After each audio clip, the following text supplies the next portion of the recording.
Hello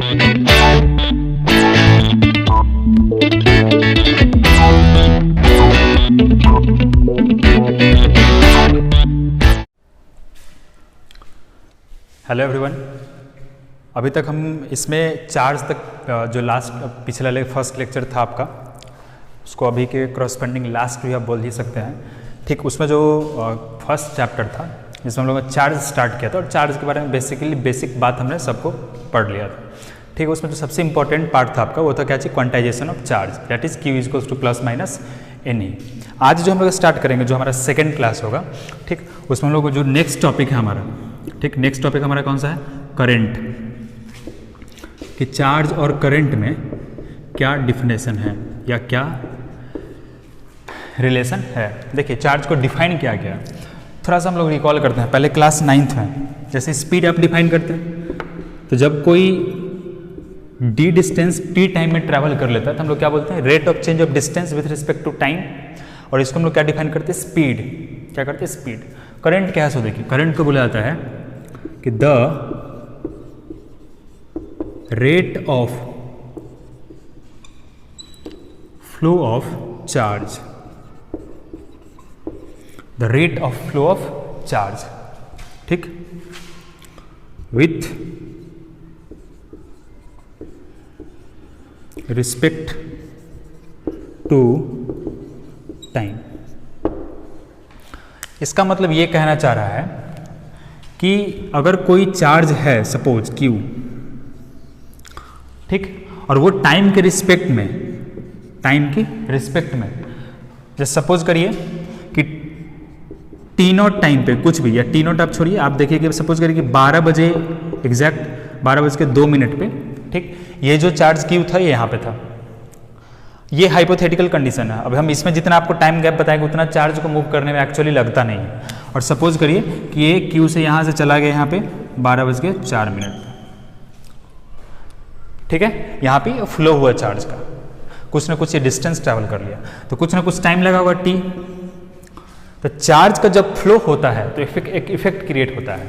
एक क्या होता है, इफेक्ट क्रिएट होता है, ठीक, और उसी को हम लोग क्या बोल रहे हैं, करंट बोल रहे हैं। क्या बोल रहे हैं, करंट बोल रहे हैं, ठीक। और मैथमेटिकली अगर इस चीज़ को डिफाइन किया जाए तो क्या लिखेंगे, the rate of flow of charge with respect to time. तो इसको हम लोग रिप्रेजेंट करते हैं किससे, I से, ठीक। I इक्वल्स टू क्या हो जाएगा, Q by T। I equals to क्या होगा, Q अपॉन T। ये क्या हो गया, करंट को डिफाइन कर रहे हैं। मतलब चार्ज जब टाइम के रिस्पेक्ट में फ्लो करने लगे, रुका हुआ नहीं हो, क्या करने लगे, फ्लो करने लगे, मूव करने लगे, ठीक, तब क्या होगा, करंट प्रोड्यूस होगा। And the amount of current is equals to कितना, Q अपॉन T। क्या होगा, Q अपॉन T। ध्यान दीजिएगा, ठीक है। इससे बाद हम लोग देखें किस चीज़ के बारे में, तो यूनिट के बारे में, करंट के बारे में क्या चीज़, यूनिट के बारे में। अभी हम लोग इस पे आएंगे कि एक्चुअली में कंडक्टर में फ्लो कैसे होता है, किस तरीके से फ्लो होता है, ठीक, क्यों चार्ज फ्लो करता है तो करंट है। हालांकि ओवरऑल पूरे कंसेप्ट को हम नहीं समझ पाएंगे अभी, ठीक। आपके एनसीईआरटी में भी एक रेड बॉक्स करके दिया गया होगा, वहाँ पे लिखा गया होगा कि आप इसको एकदम जो ब्रॉड लेवल में है आप अपने हायर क्लासेस में पढ़ेंगे, ठीक है। वैसे जब हम लोग करंट इलेक्ट्रिसिटी जब इसी चैनल पे क्लास 12 के लिए स्टार्ट होगा कुछ दिनों में, तो आप वहाँ पे देख सकते हैं, अगर आपको समझना हो चीज़ों को कि किस तरीके से चीज़ें फ्लो करती हैं। तो इसमें एक्चुअली इसमें 6-7 पॉइंट है। उस पूरे पॉइंट को जब तक आप नहीं जानेंगे तब तक एकदम प्योर कंसेप्ट, जब जहाँ पर एकदम एक एक चीज़ क्या हो जाए, आपका एकदम क्रिस्टल क्लियर हो जाए, थोड़ा सा मुश्किल होता है। मैंने ये नहीं कह रहा हूँ कि होगा ही नहीं कंसेप्ट कभी क्लियर, ठीक है, लेकिन हर एक स्टेज पे एक स्टेज डिफाइन है, उसके अकॉर्डिंग होता है। अभी बस आप इतना समझिए कि कोई भी कंडक्टर है, उस कंडक्टर में अगर चार्ज का फ्लो होने लगे, चार्ज का क्या होने लगे, फ्लो होने लगे, ठीक, तो इस कंडक्टर में क्या हो जाएगा, करंट फ्लो होगा। क्या हो जाएगा, करंट फ्लो हो जाएगा चार्ज का, ठीक है। यूनिट का अगर हम लोग बात करें तो देखिए क्या होगा, चार्ज है तो इसका यूनिट क्या होता है, कूलम, ठीक है। तो लिख दीजिए यहाँ पे 1 कूलम अपॉन ये T क्या है, सेकेंड, तो क्या लिख देंगे यहाँ पे 1 सेकेंड। कूलम पर सेकेंड, हम लास्ट क्लास में बताते हैं चार्ज का यूनिट क्या होता है, कूलम, और इसका क्या होता है, सेकेंड। तो कूलम पर सेकेंड, इसी को बोला जाता है एम्पियर। क्या बोलते हैं हम लोग, एम्पियर। मतलब एसआई यूनिट ऑफ चार्ज क्या चाहिए, एसआई यूनिट ऑफ चार्ज क्या है आपके पास, कूलम पर सेकेंड और एम्पियर, कूलम्ब पर सेकेंड या एम्पियर, ठीक है, कूलम्ब पर सेकेंड या एम्पियर। इसका क्या मतलब हुआ देखिएगा ध्यान से, इसका क्या मतलब हुआ, इसको हम रब कर रहे हैं, डेफिनेशन आप नोट कर लीजिएगा। इसका क्या मतलब, सपोज करिए कि कोई कंडक्टर है, ठीक है, क्या है, कोई कंडक्टर है ऐसा, ठीक, इसको किसी बैटरी सोर्स से या किसी भी सोर्स से सपोज करिए कि जोड़ दिया गया। पीडी मतलब होता है पोटेंशियल डिफरेंस, हम लोग समझेंगे कि ये चीज़ क्या होता है, अभी बस समझिए कि ये बैटरी का सोर्स है, करंट का सोर्स है, ठीक, और इसमें करंट जो है मूव कर रहा है आई। तो 1 एम्पियर करंट कब होगा, तो जब 1 सेकंड में, कितने सेकंड में, 1 सेकंड में इस कंडक्टर से कितना कूलम्ब चार्ज पास हो जाए, 1 कूलम्ब चार्ज क्या हो जाए, पास हो जाए 1 सेकंड में, ठीक है, 1 सेकंड में कितना चार्ज पास हो जाए, 1 coulomb. When 1 coulomb of charge passes through conductor in 1 second, then the produced amount of current is what, 1 ampere, ठीक है। जब किसी कंडक्टर से 1 सेकंड में 1 कूलम्ब चार्ज पास हो जाए, क्या हो जाए, 1 कूलम्ब चार्ज पास हो जाए, तब जो करंट प्रोड्यूस होगा उस करंट को हम लोग क्या बोल रहे हैं, 1 एम्पियर। ये करंट का कौन सा यूनिट है, एसआई यूनिट है, स्टैंडर्ड इंटरनेशनल यूनिट। क्या चीज़ है, standard international unit. Class 9th में जब आप फंडामेंटल क्वांटिटीज़ के बारे में पढ़ रहे होंगे, वहाँ पे आपको बताया गया होगा कि there are 7 fundamental quantities and current is one of them.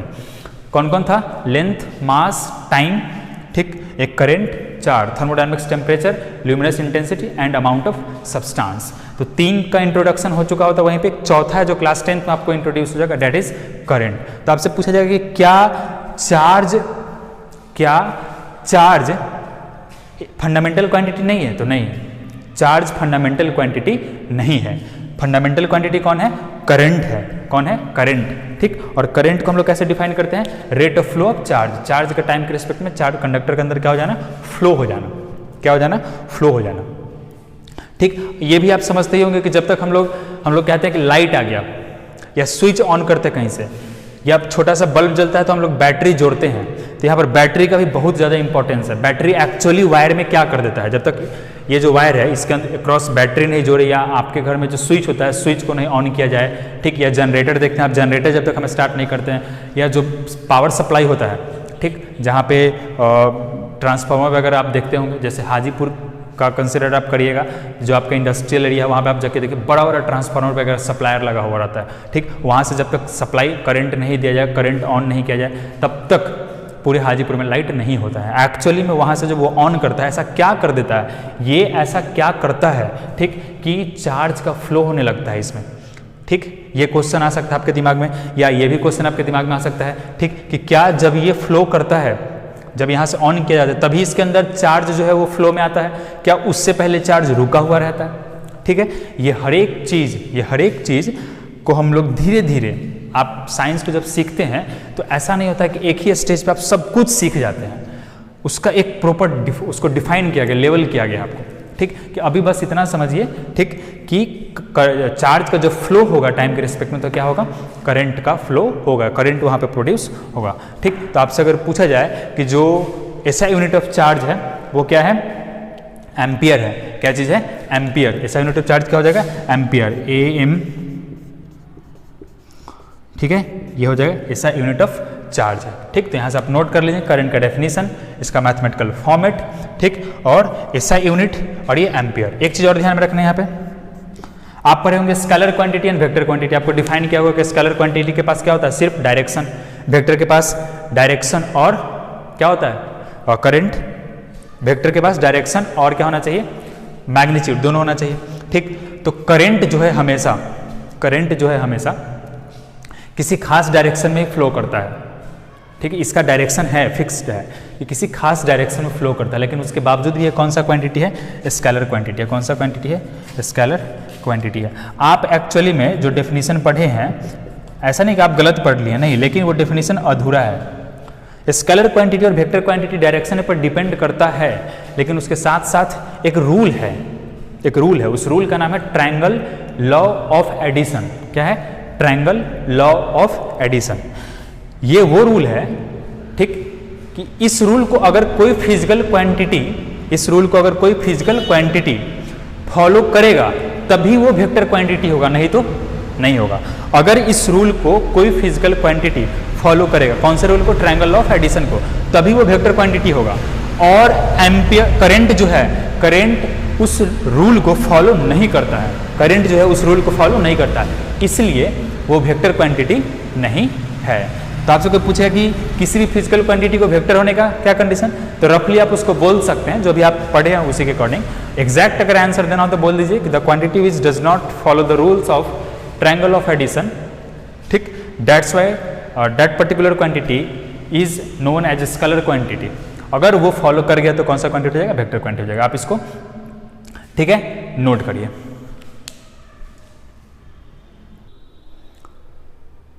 Okay, अब देखते हैं हम लोग इस पे क्वेश्चन, देखिएगा ध्यान से। आप तो पहले सबसे पहले क्वेश्चन को पढ़िए।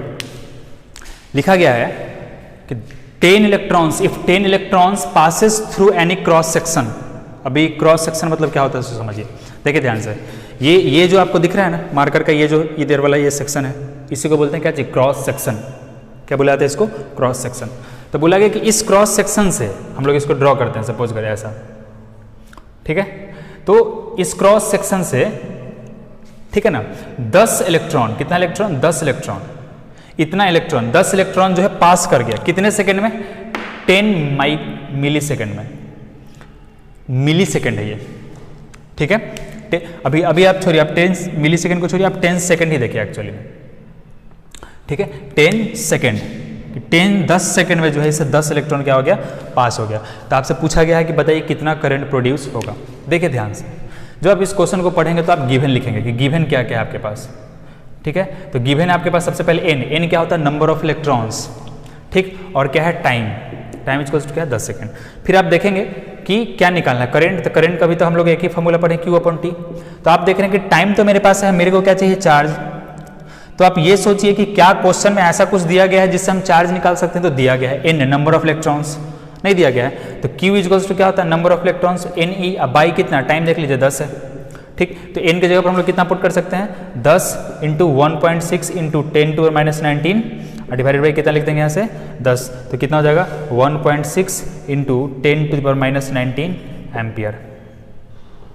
देखिए बहुत छोटा अमाउंट ऑफ करंट क्या हो गया? प्रोड्यूस हो गया यहाँ पे, सॉरी, ठीक है। 10 NE, तो n कितना है? 10।